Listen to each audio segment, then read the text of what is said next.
আজ আমি আপনাদের দেখাবো কিভাবে ঘরে বসেই চিলি ফ্লেক্স তৈরি করতে পারবেন। এটা বানানো খুব সহজ। বাইরের কেনা চিলি ফ্লেক্সের থেকে এটা অনেক বেশি সুন্দর এবং টাটকা হয়। এর জন্য আমাদের লাগছে কিছু শুকনো মরিচ। যে কোনো ধরনের শুকনো মরিচ ব্যবহার করতে পারেন, তবে হালকা লালচে মরিচগুলো ভালো হয়। প্রথমে একটা শুকনো প্যান মাঝারি আঁচে গরম করে নিন। কোনো তেল দেওয়ার প্রয়োজন নেই। এবার গরম প্যানে শুকনো মরিচগুলো দিয়ে হালকা ভেজে নিন।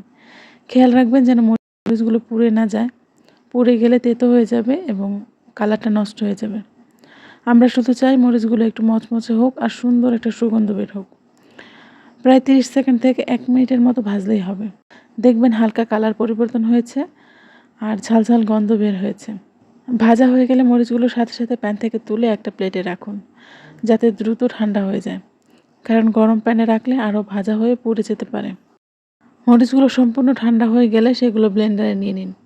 এবার আসল কাজটি, ব্লেন্ডারটা চালু করবেন মাত্র 4 থেকে 5 সেকেন্ডের জন্য। বেশি চালালে একদম পাউডার হয়ে যাবে, যা আমরা চাই না। আমরা চাই শুধু দানাদার চিলি ফ্লেক্স।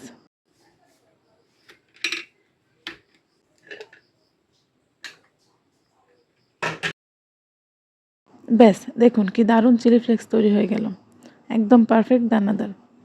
এটা আপনি এয়ারটাইট কৌটোয় ভরে অনেক দিন সংরক্ষণ করতে পারবেন।